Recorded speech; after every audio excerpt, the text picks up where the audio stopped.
Hello, ladies and gentlemen, boys and girls. Yo, yo, yo, yo, yo. It's OTV Live, ladies and gentlemen. And we're here with episode 47, which is the, it's the Royalties episode, man. That's what we're going to be talking about tonight. Royalties, how you get them, how you lose them. Ching, ching, bling, bling. Ching, ching, bling, bling. Well, not really. Not in this day and age. Ain't nobody getting paid from no goddamn royalties. That's what I hear, man. That's what I hear. Ooh, we're going to delve into it tonight. We're going to have a caller from, his name is Stephen Pryor. He is my manager. Okay. And we're going to be talking, we're going to premiere a brand new song by Big Dubes of Sporty Thieves. Just came out with a new record. Oh, man. Dubes, how are you, dude? How you feeling? We're gonna premiere his new song, but we're also going to talk about royalties and how you get them, how you keep them, and who's not receiving what from whom. Yeah, man. And what we did over the weekend. Also, Michael Jackson's shoes, a pair of shoes that he wore on stage at Motown 25, is going to be auctioned off. They're autographed. Oh shit! Oh, they're autographed too. Autographed by Michael Jackson. Are we predicting what they're going to go for? They're talking. They said on CBS. It's millions. It's got to be millions. Nah. It wasn't the shoes he wore on the telecast. I was going to say the one he did the moonwalk in. Yes, but it was the practice shoes. Wait, we're talking about practice? No, it was like sound check shoes. So you were talking about practice? Yeah. So they're saying it's not as going to go. They're not the ones that he wore on stage. No, I got you. You're not talking about the actual game. You're talking about right. Practice. But he did the moonwalk in those shoes because he did it at rehearsal. Practice moonwalk. But they were practice moonwalk shoes. Just checking. Shout out to Allen Iverson. I wanted the game time shoes, not the practice, not the pregame, not the pregame, not the practice. I wanted to, but it's fine. I'm sure they're still gonna go for a lot of money. Yo, hopefully, let me tell you, hopefully to a charity.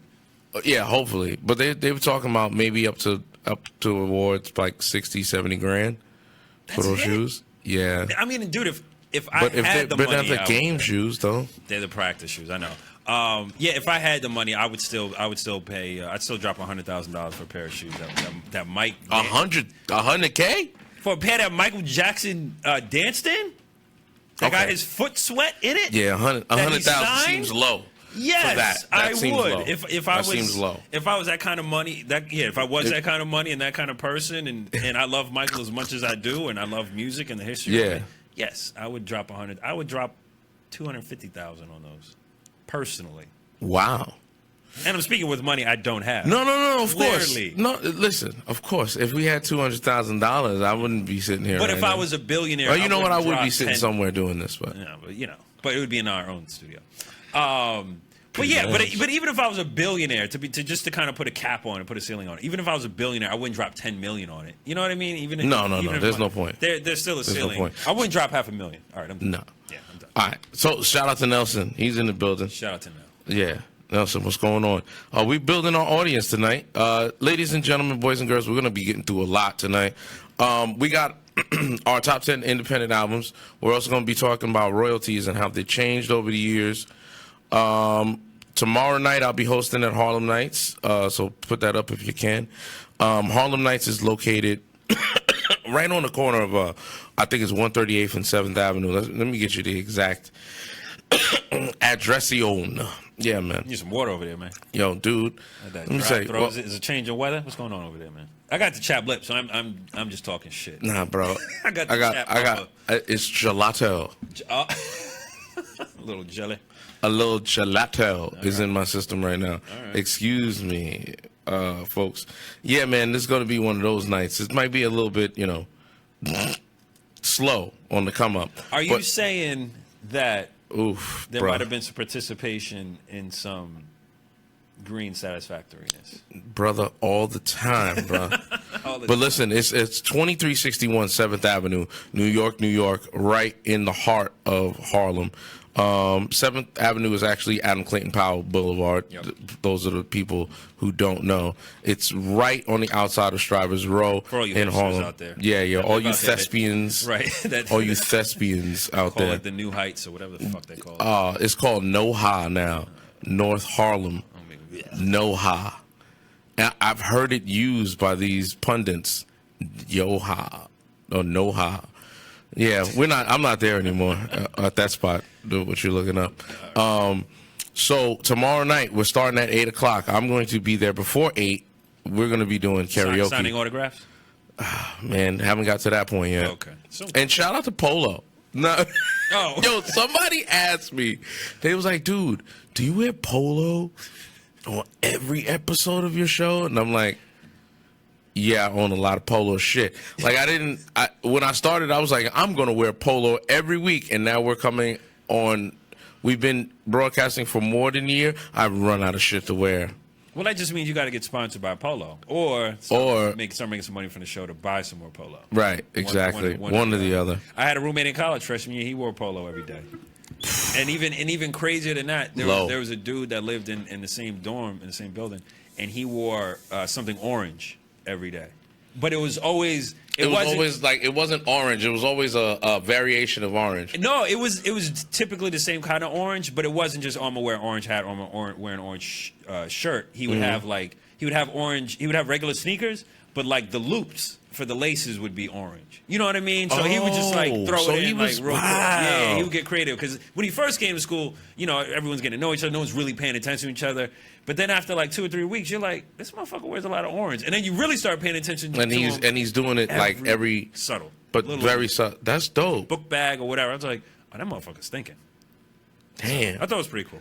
I don't think I've ever been that dedicated. Well, no, I can't say that because I fucking wear polo. Yeah, you wear them every day. Yeah. Not every day. Well, every day, every week, show, every show, Monday. every Monday.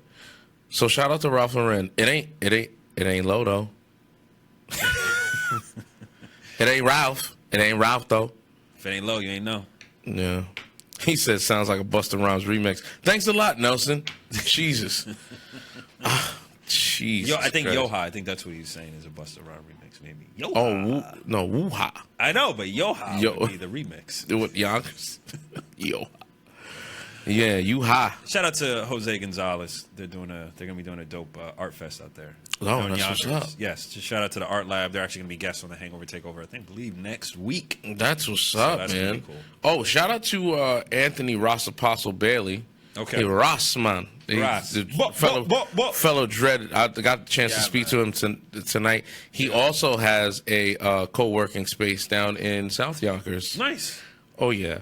So we had a quick conversation tonight, and yeah. So shout out to my man Anthony Bailey. Yeah. Buck in your face. Who's the 5 greatest MCs of all time?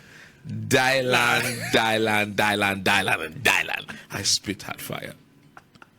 Early. Yo, ladies and gentlemen, we got a brand new phone number tonight. We do. Yes, it is 914-202-4670. 4670. I'm about to do a commercial. Yep. We'll put it in the chat. 914-202-4670. That is a good thing. You can do your own jingles. Yeah, I know. I was thinking about it tonight. This is what happens when you get high and you start singing numbers. 914-202-4670. We should do a top 10. Jingles, or even jingles with phone numbers in them. Ooh, that fucking cab was the sevens. Sevens. Sleepies. Ooh, wait. 1877 cars for kids. That's right. Damn, that's another one. Anyway, ladies and gentlemen, that's our new number. It's 914-202-4670. That's the OTV hotline, ladies and gentlemen. Bat phone right there. That's the bat phone. Yo, seriously? We about to put that on a T-shirt. Just put it out. I like that. Why not? You just throw it out. Just call. That's it. Monday. Just says OTB Live. Phone number, 8 o'clock. Bang. Like, just turn it on when we feel like it. It's a great idea. Let's see what we do. See what happens. See what happens, ladies and gentlemen. So that's our new telephone number. Nelson, call us. Maybe we'll get D.Wise to do a call me now. Call me now for you. Oh shit! Get him Don't wait. Don't start your things. Don't start it. Rasclat. Listen here. The number is 915-202-4670. Call me now for your free reading. Yo, I used to cop weed in the Bronx. Call me now. And the dealer would tell me what kind of weed you smoke. I don't know what kind of weed it was, man. But he'd always be like, meet me on 233rd and Sakar. Oh, Sakar. Yo, somebody call. Yo, listen, I need oxtail with rice and peas. Call me now for your free reading. I was giving hell to my barber, my Jamaican barber nerd show. Shout out to Barber and Flavors. Actually, you oh yeah. We was talking shit because he's the type of barber. He don't, the shop don't open till 3:00. He on that island time. Ooh. When you walk in, they be knowing that. You be like, yo, how many heads in there ahead of me? He be like 4 or 5. I'm like, yo, there's no one in the shop, barber. He's like, yeah, but they yeah, all on. I'm about to eat my jerk chicken. That's right. And he has to eat. In respect, obviously you got to eat, but like, you never see a bus driver be like, yo, I'm not leaving the bus stop till I eat my chicken and rice.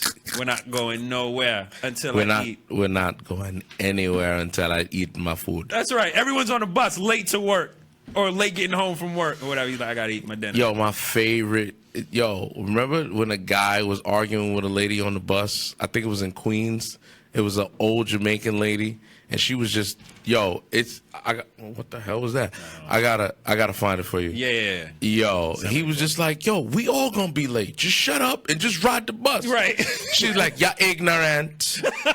You don't know how to speak to anybody. He was just like, he put the finger on him like, Yo, he was like, yo, go home and cook your yams. He was like, before you, he was like, bitch. Yo, he was like, yo, if you wasn't up in the kitchen making your ackee and sawfish, maybe you could have got on the bus. He was like, everybody put out that food, maybe you would have got here on time. Yo, hilarious, man.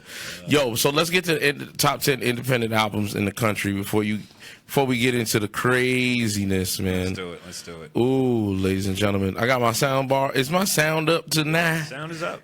Are we in here tonight? Hello, everybody. We're about to do the top 10 independent albums in the country right here, and Mario's gonna tell us for you before he sticks his penis inside the princess. All right, number 10. Flower power. Put that flower power. Yeah, man. So number 10 this week. They are actually down from last week, but that's cool. They're still in the top 10. There were 6 last week. There were 10 this week. It's Five Finger Death Punch with A Decade of Destruction. Number 9 this week is a band that I really like. I was like, okay, what the hell is? I don't know what this is, but the band is called Hop Along. Okay. And the album is called Bark Your Head Off, Dog. This is their first album? No, hold on. Let me tell you right now. Their artwork looks like fucking watercolors. Like, yeah, it looks like a little kid in kindergarten. Yeah, or like those cave wall paintings and shit. Like a no disrespect to the band. I'm sure they. No. The music's great. Yeah, I'm sure. So the Hop Along is they're from Philly. Okay, dope. They're an indie folk rock band from Philadelphia. Maybe it looks like some Starbucks coffee got pulled on it. Shout out to Philly. Maybe. Yo, that's not even. Yo, that was a crazy situation. Yeah, it's crazy. Like. My dude, do you know how many times I've hung in Starbucks and not bought anything and just had a meeting with someone? Most common places, speaking of common co-working spaces, are offer Starbucks, that. or donuts, Arbonne Pan, or right, Pain, whatever that shit is. Yeah. Whatever. This is actually their 4th album. You think they'd have better artwork? No. Well, hold on. Let me check that first. What kind of music is it again?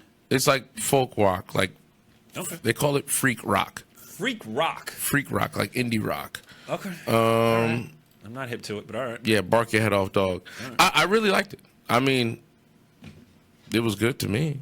He said it was good to me. Treat me well at night. Treat me well. Didn't treat me up. Number 8 this week, brand new on the charts. It's Dr. Octagon with Moose Bumps, an exploration into modern day horripilation. My question is, how many records he thinks he's going to sell with a name like that? Horripilation. I need to find out what horripilation is. It's got to be made up, right? That can't be a real word, is it? Can it be? Yo, No, the album cover is twisted as fuck. It looks like a twisted horror. Time It's magazine. horripilation. Horripilation. The erection of hairs on the skin due to cold, fear, or excitement. Oh, so the goosebumps on the back of your neck. Right. Oh, okay. I learn something every day. It's okay. So Dr. Octagon is actually Cool Keith. I want to say I knew that. Dr. Octagon is American I should have known better. rapper Keith Matthew Thornton, better known as Cool Keith. Okay. Yeah. So cool. Yeah. But it's Dr. Octagon is now kind of like what was that band that came out in the UK? They were cartoon characters. Oh, the Gorillas. The Gorillas. Yes. It's kind of like that. All right. Little MF Doomy. Yeah. All right. So it's a character. Yeah, it's Alias. a character. But he's got a song called Octagon, and he's rhyming octagon with different words, which was Talently, like really well. like it's mostly octagon, but Does he just literally repeat the word octagon? you know what? Over and over again. We got to play it. You want to play this? Let's play it. Just all right, give me a minute. To pull it up. hopefully we won't get. I don't think we'll get flagged. He's an independent artist. Is it called Octagon? Or It's called Octagon by that ain't. by Dr. Octagon. I think you just saw it. It's no, that's the whole album. You don't want that. Yes, the third one down. Gotcha. Yeah. All right. So just Let's see how this goes. Newspaper, the Daily Herald. Octagon is back. People are going Octagon crazy. This morning, people have went Octagon crazy. The newspaper.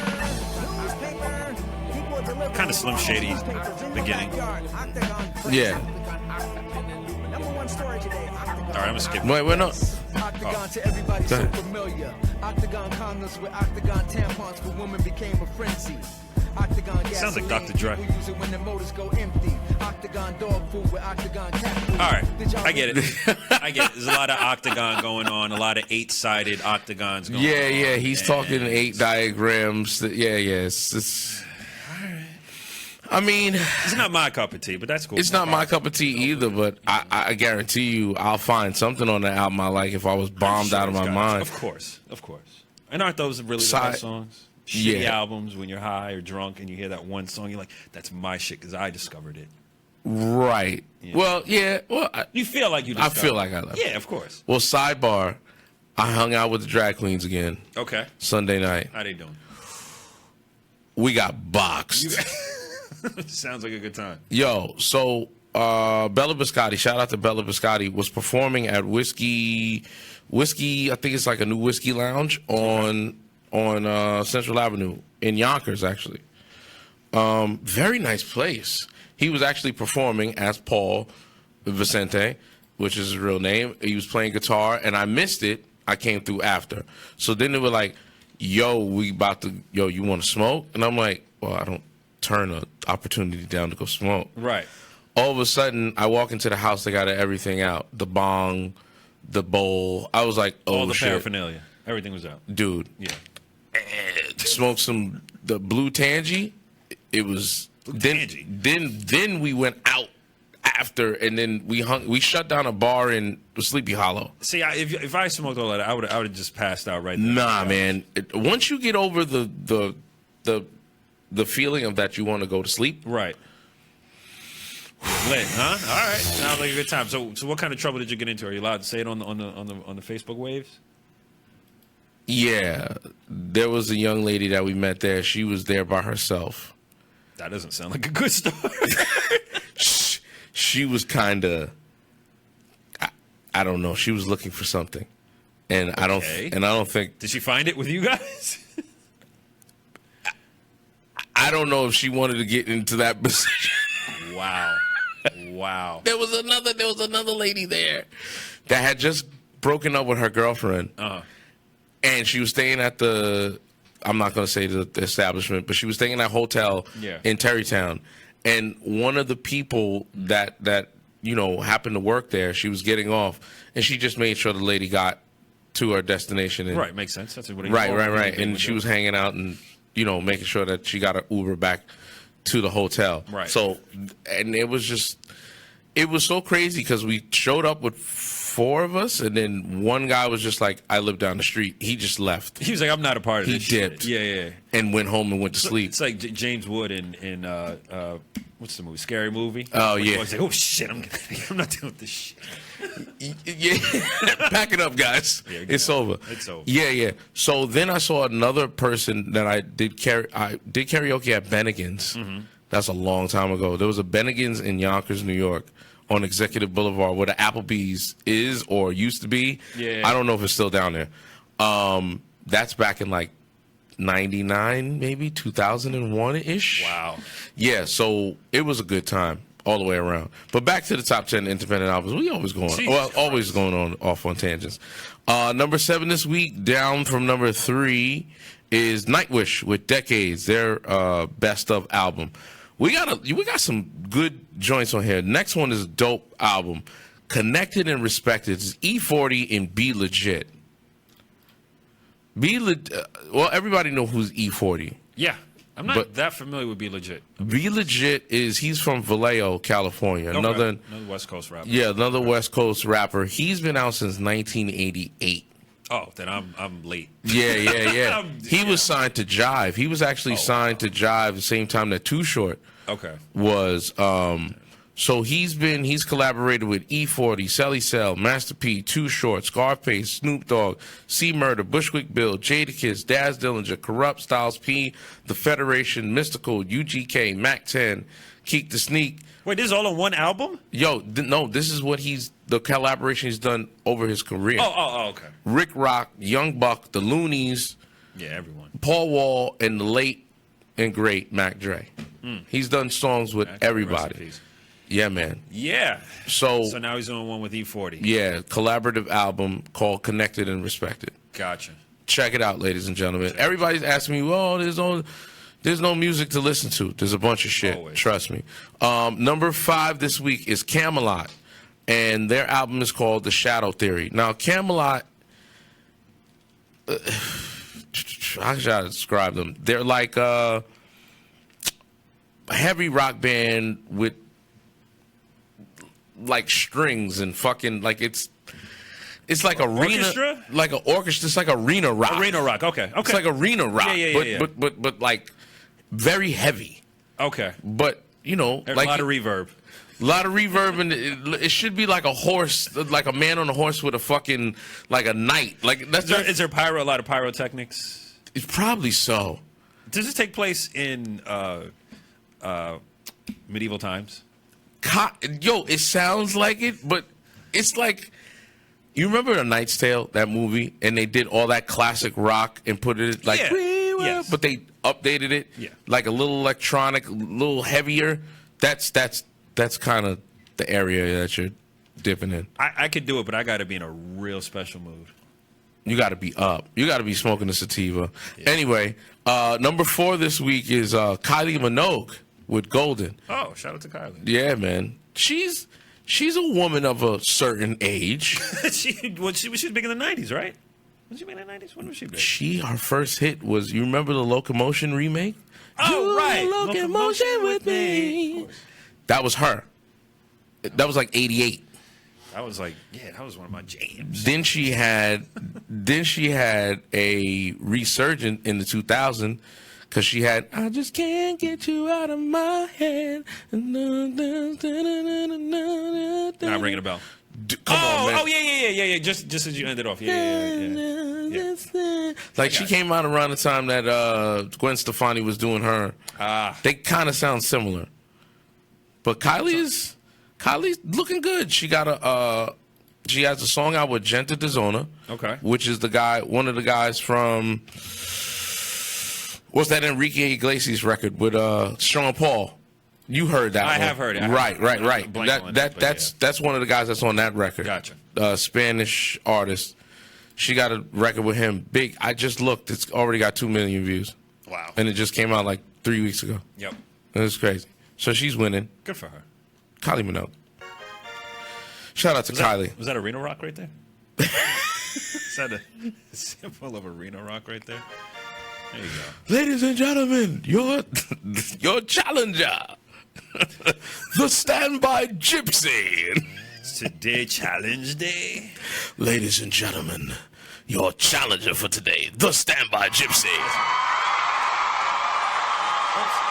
Watch him devour all opponents. I'm a lover, not a fighter. All right, ladies and gentlemen, let's get it going. Number 3 this week is the Flatbush Zombies. Love this album. Yes, the album is called Vacation in Hell. Please, Gypsy, tell them what you like about the Flatbush Zombies, man. What do I love about Flatbush Zombies? Whoops. What do I love about that? That's hard to explain. You know what it is? Because, all right, a lot of different things. They don't have a typical New York sound, which has been in discussion about New York, not being the center or the king of rap anymore. It is. Still is, I think. Yeah, I mean. It's just that we're not setting the trend. We're not setting the trend, exactly. And now, a New York sound doesn't have a stereotypical, like, 50 Cent sound or Biggie sound or whatever. Honestly, everyone's kind of mimicking a lot of other styles. A lot of other, what's my man's name with the lazy eye?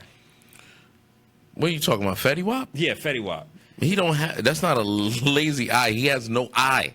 Well, that's pretty damn lazy. That's as lazy you can get. I mean, where'd it go? That nigga dead. He over there going like, yo, what's up? Nigga said, I'm taking a lunch break. I'm taking a lunch break for a few days. Anyway, I digress. Remy Boys is better though. But he sounds like he's from down south. He's from Jersey. Right. You and know I mean deep in Jersey, too. Right. French Montana,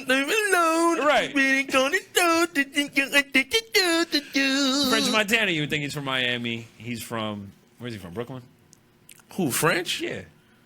French from New York. He's from Queens, though. Yeah, but French don't sound like he's from down south. He don't sound like he's from New York. He does not have a... You think French sounds like... I mean, when he talk, when he rap, it don't sound like Nelson. All right, maybe brother. Maybe not. No. I'm gonna ask Nelson. Nelson. I don't know. He doesn't come off as a... Do you think French Montana sounds like he's from New York? Maybe he's just done so many... O'Shane is in the building. O'Shane, we got to talk. What was I going to say? But anyway, going back to Flatbush Zombies. Yeah. They sound a lot like... Remember 9? What you want, 9? Mad beats for my rhymes. Mad clips for my 9. Like duck. It's like Duck Down. Like yes. One of the guys. Yeah. So one of the members on Flatbush Zombie sounds just like 9. So he's got that raspy, fucking gritty '90s New York voice. And then the other 2 guys, one of them produces the I've beats. heard a couple of songs. I was really digging them. Yeah, their first album was really fucking trippy. And then one of the rappers, one of the members of the band, he actually produces all the beats. So he's a rapper and producer, but he's a dope ass lyricist. And the third member, I don't know their names. I'm not that familiar with them, but is also a super dope MC. And they're just talented, thinking outside the box, but at the same time being very classic New York, but at the same time borrowing other styles. Right. And I don't know, they do a great job of being way outside the box, but at the same time still being very grounded in hip hop and also very grounded in 90s hip hop, but at the same time is experimental with their sound. Right. And their delivery. And you can tell that they are students of rap. You can tell they know their shit. Right. And I've seen interviews with them. Like they love rap. They know their shit. They love rap. They love this shit, And on the surface, you think, I'm sorry, I missed them. I mean, you didn't miss nothing. They just really popped. No, I missed them at Afropunk. Oh yeah. I haven't gone to Afropunk in about 4 or 5 years, man. I was supposed to go last year. I didn't go, but yeah, me neither. Yeah. But yeah, they're just fucking dope. And I've seen interviews. Like I said, I've seen interviews with them. They really got their head on the shoulder. Oh, and you would think that with a name like Flatbush Zombies coming up in this age, you're thinking they're like fucking into Xanax and on popping pills, just being reckless. No, they're highly responsible. I'm sure they smoke a ton of weed. Yeah, but whatever. Whatever. And no judgment here. And yeah, you could tell that they're about their shit and they're about their art, their craft, right? Growing their fans, growing their music, expanding their sound, and collaborating with people. And I see nothing but good things for them. I see them getting a bunch of recognition. Absolutely. In the next 2 or 3 years, man, I think they're going to be huge. Number 2 this week is Blackberry Smoke with Find a Light. And let me tell you, this one, and I know you're going to see, and I know Flatbush Zombies is dope because I've listened to a couple, but this is my pick of the week. Okay. This is my actual pick of the week. And I know no, actually, is it the next one? Oh, shit. Did I fuck this up? I don't know which one's your pick of the week. I think it's I your fucked pick. it up. No, this is it.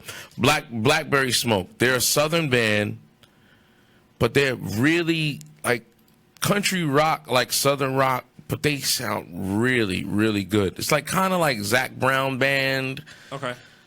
Like, like Chicken Fried. You don't know? I don't know. Really?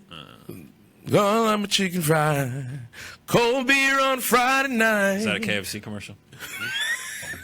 Sounds like love that chicken from Popeyes. Damn. Nah, I don't know that one. Okay. All right. Well, Leonard Skinner, kind of like Eric Church, ZZ Top, kind of familiar. Right, but they're dope. All right. They sound really, really good. And number 1 this week, which is another great band. The band is called The Wonder Years, and they have a new album called The Sister Cities. And the Sister City song itself is a dope song. They've been out since 2005. Okay. And this is their 1, 2, 3, 4, 5. This is their 6th album. Their last album came out in 2015. And they have been on tour steadily since 2009. Wow. Yeah. And they haven't really stopped. Gotcha. Right. So shout out to them. They got the number 1 album in the country. So that is the top 10 independent albums. Let's give them a lot of love. Well, not that one. I think we're going to do this one. Top 10 independent albums. Waiting for the sound effect. You win. All right, there we go. All right, there we go. Damn, that took a while. That did. That was bad. That was. All right.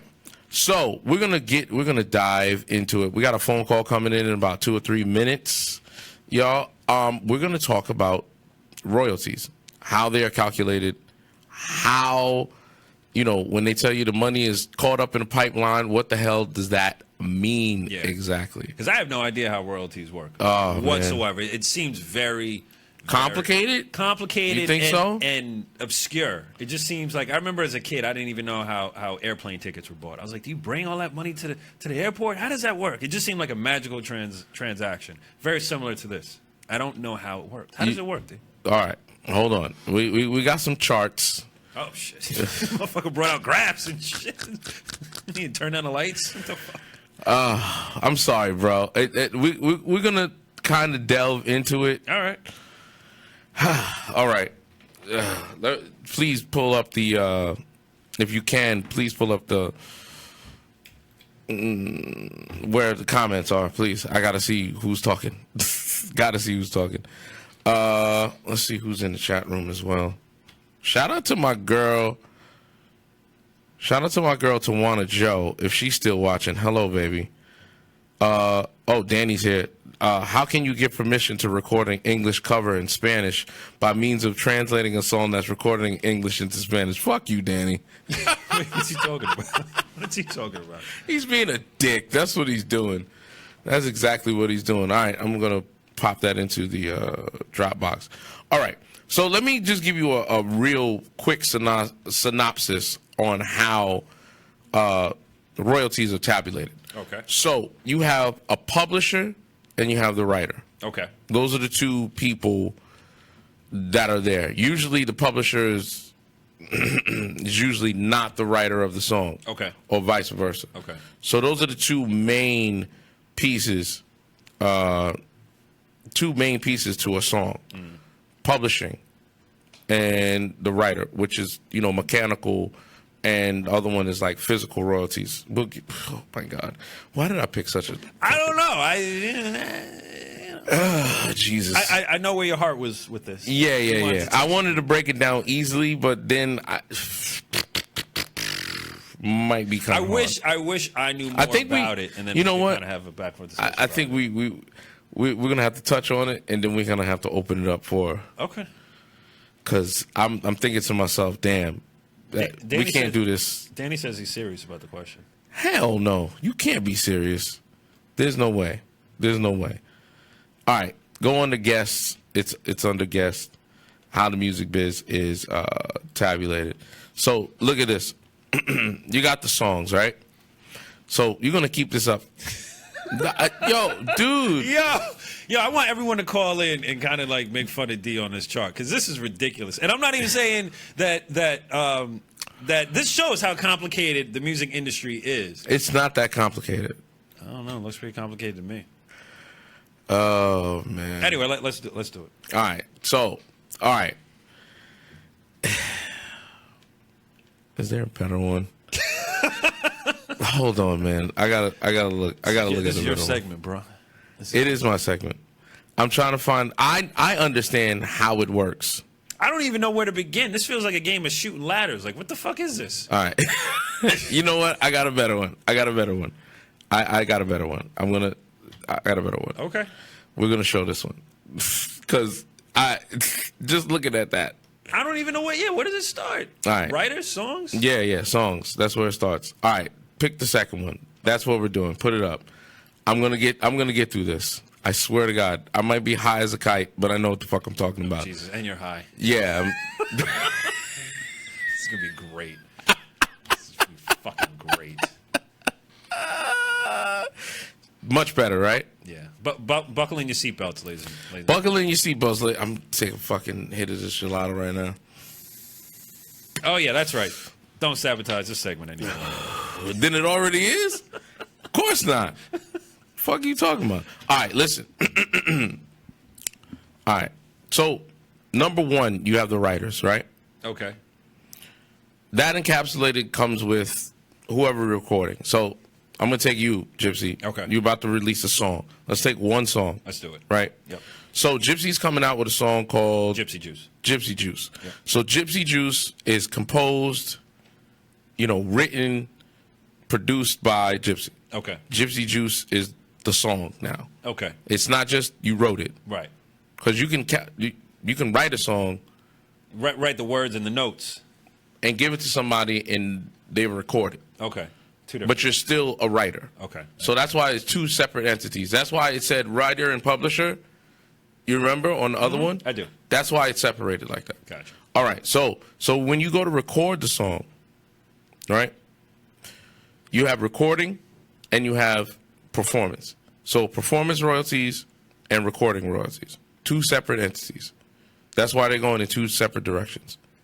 So as a writer of a song or performer, you get performance royalties. That's live performance, right? Yep.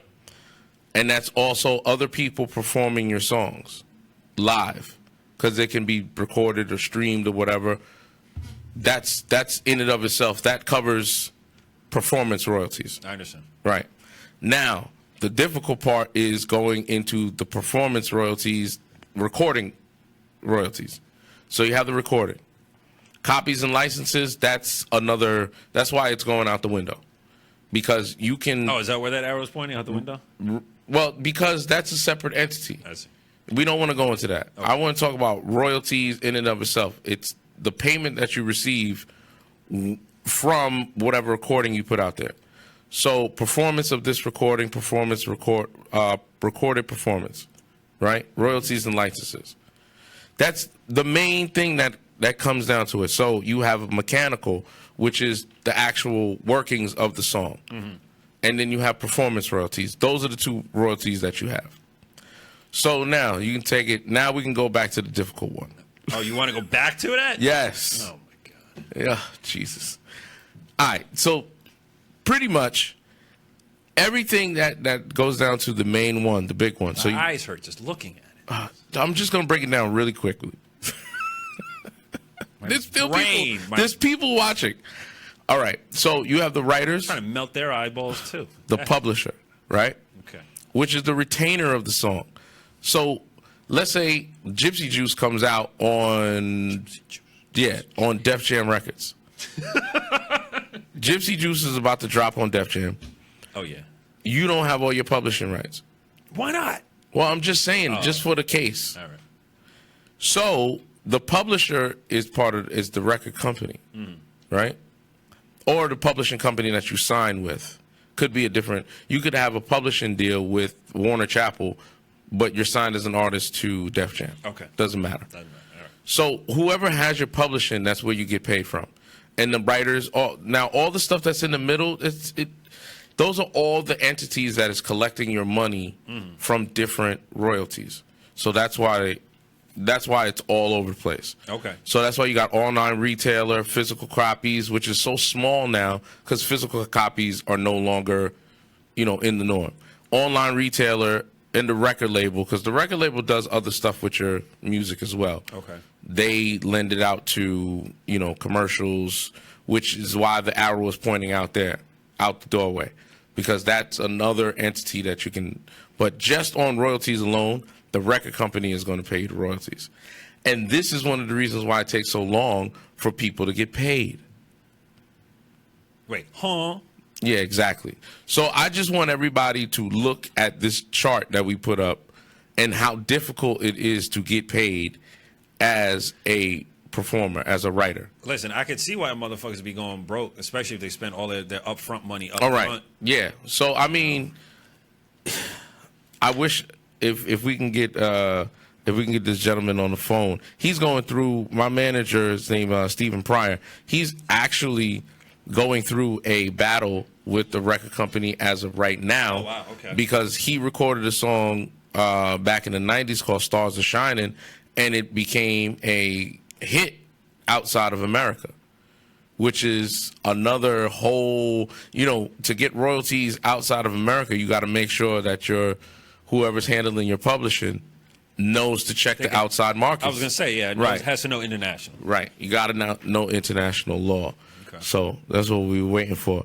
But Danny, if you feel like it, call in. Who we got in the chat room right now? Let me know who's in the chat room so we can talk about this, because we're gonna go in a little bit. We got a little bit of time left, so we're waiting for my man to call in. But who's in the chat room? Let me know.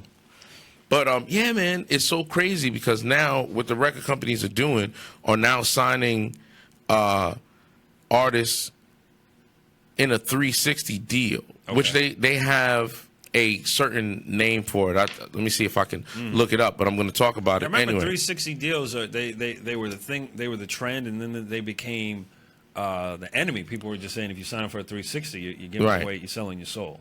Right. Isn't that still the take overall? Okay. Feel for it in the industry. Somebody like Taylor Swift. Not saying that she is in a 360 deal. Yeah. But when you have international and major pull as she does, a 360 deal might work for you. Gotcha.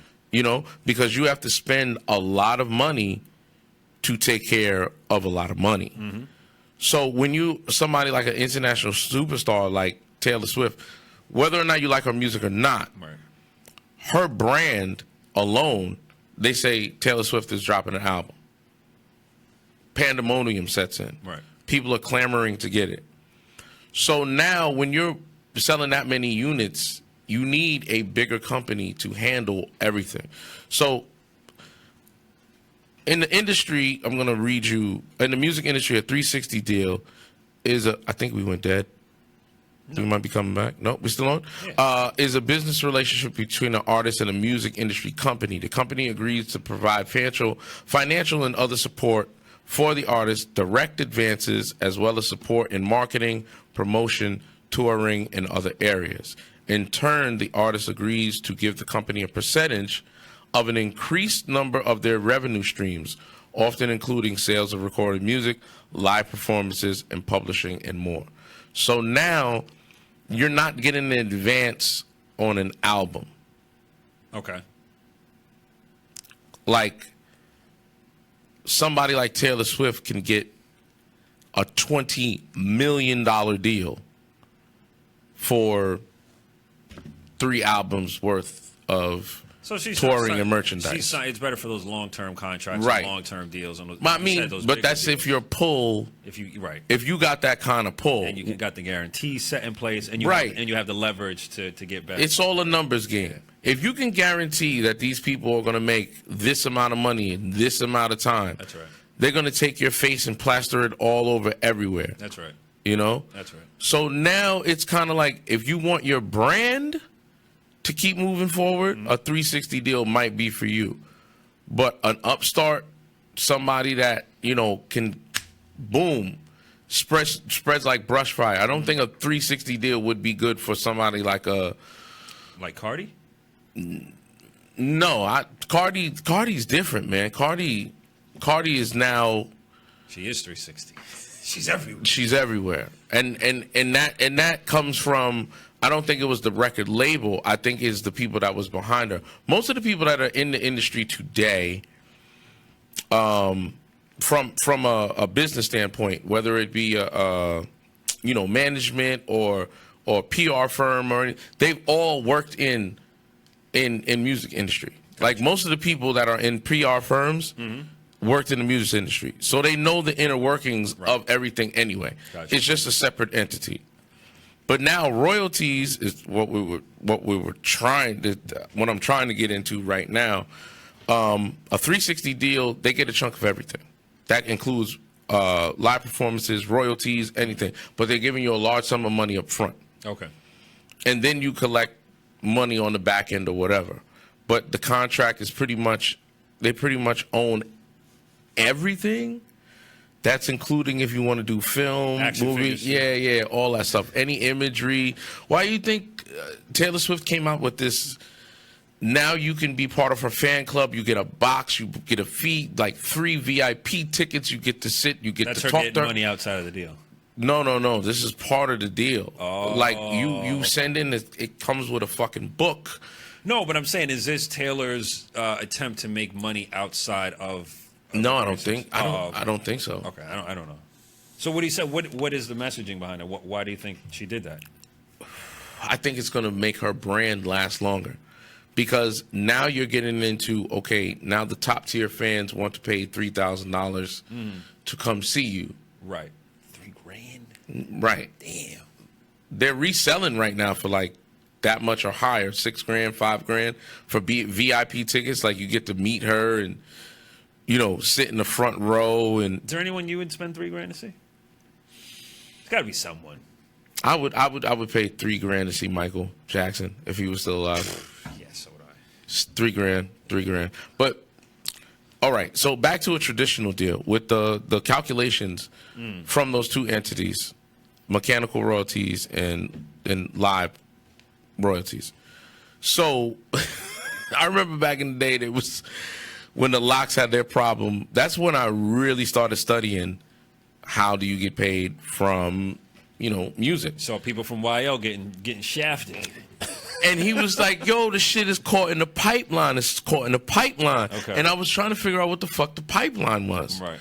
But you see all that muddled shit in the middle of that? Yeah, it looks like... that is the pipeline. That's the pipeline. To get money from...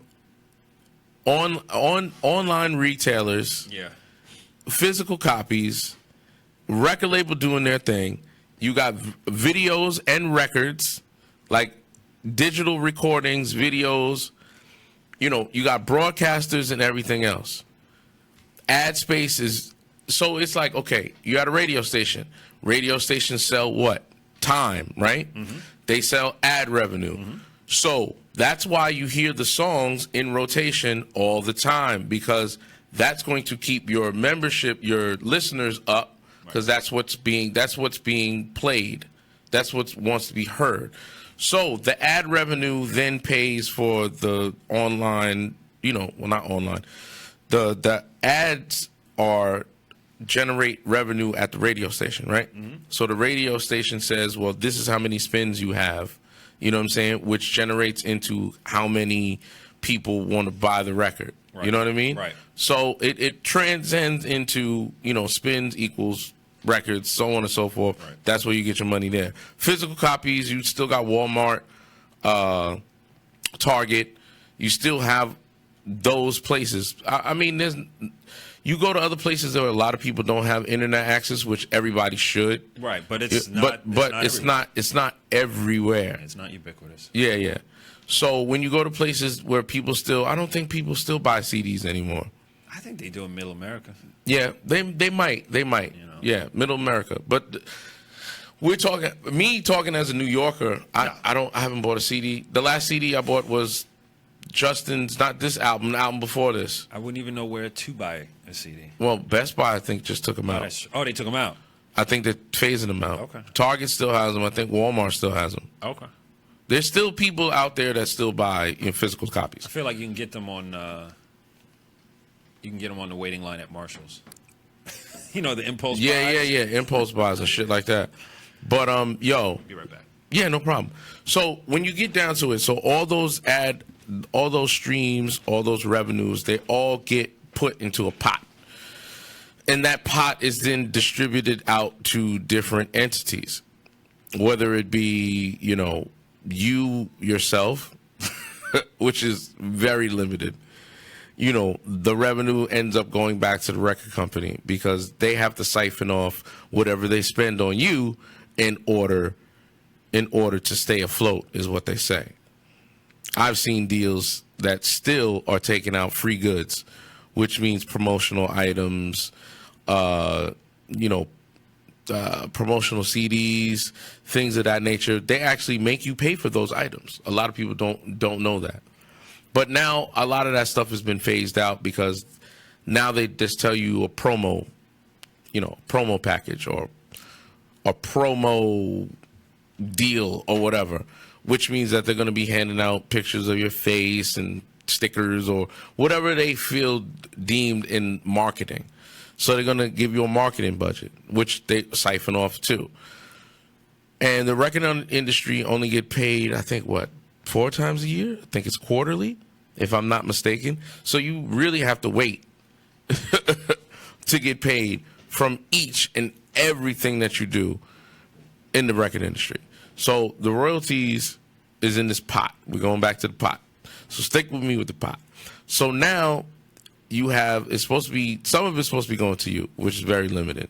Probably about maybe less than 15% that you're getting back. If you're saying 100%, you're getting pennies on the dollar, pretty much. I remember reading some people's contracts. They probably got 30 cents on the dollar. Maybe. Possibly. I think it was 30 cents on the dollar. TLC was getting 30 cents on the dollar. It's probably gone up since then. So let's say you doubled it from those years. 20 years ago, you were only making 30 cents on the dollar, right? From every record that you sell. Let's say you double that now. Let's say it's 60 cents. Oh, we got a call. Yeah, we got 5 minutes. We're going to take this call real quick, and then we're going to head out. Hello. Yo. Hey, what's going on? This is Stephen Pryor. This is my manager, actually. Paul, how you feeling, man? I'm good, and yourself? I'm all right. I'm hanging in there. I've just been breaking it down for the viewers about royalties, and I wanted to touch on a couple of different ways. So we were talking about publishing and writers. Those are the two main people that get paid, right? That is true. Right. Publishers, writers, as far as the royalties, unless you're doing your own material. Right. So that all gets put into a pot, whether it be, streams, radio play, which then turns into album sales, because they do compare and contrast. You getting spins on terrestrial radio, which equates to selling units, whether it be iTunes, things of that nature, right? Exactly. So we got the pot. So I got to a space where I'm saying that all this money is in the pot. I'm just trying to tell everybody how it's being distributed. So I was saying that a portion of that, a very small portion, goes to the artist. That is so true, because the way it's situated now, the artist has to work 10 times harder now than they did years ago. Right. Right. So the artists themselves, whether it be they're the singer, not talking about them writing anything, they get a small, very small percentage of that. I said 20 years ago, you probably got 30 cents on the dollar for every recording that you did. And it's probably a little bit better than that now, probably maybe $1, maybe not even, maybe 60 cents now. You may get the 60 cents on the dollar now, but see, in order for you to obtain that 60 cents, you have to be a hell of an artist. Right.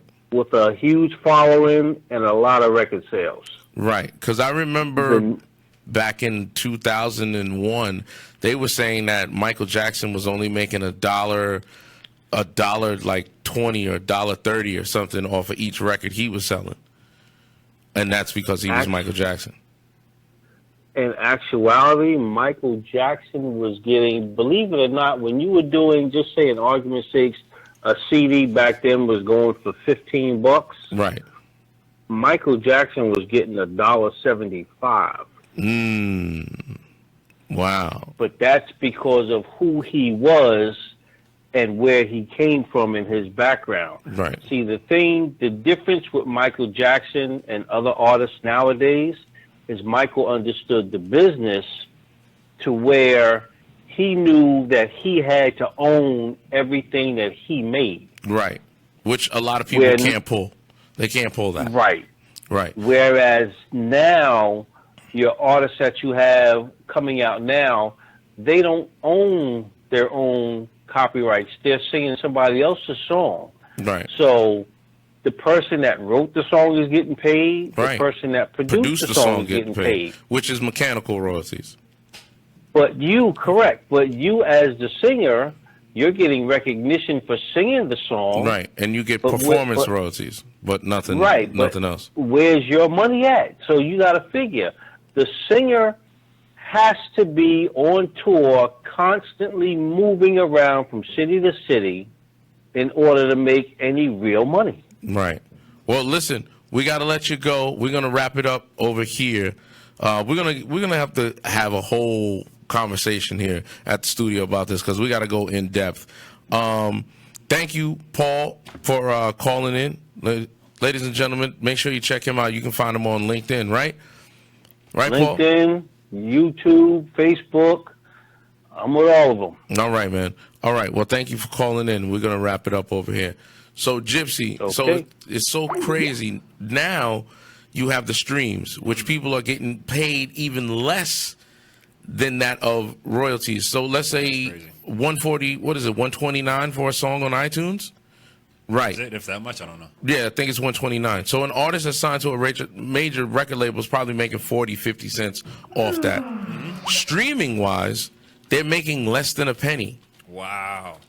So every time you stream a song, Spotify, Apple Music, whatever, the artist is only getting less than a penny. That's crazy. So somebody like Happy from Pharrell that came out a few years ago, streaming wise, his song was streamed maybe close to 300 million or something, they said. Okay. It's probably been streamed more than that. Okay. He said he got a $3,000 check for the streams. That's crazy. So, ladies and gentlemen, we're going to come back in depth about it. But thank you very much for watching. Shout out to Koi Creative Space. Go check them out, ladies and gentlemen. Right in White Plains, right on Mamaroneck Road. Until next time, until next week, keep it indie, baby. Peace.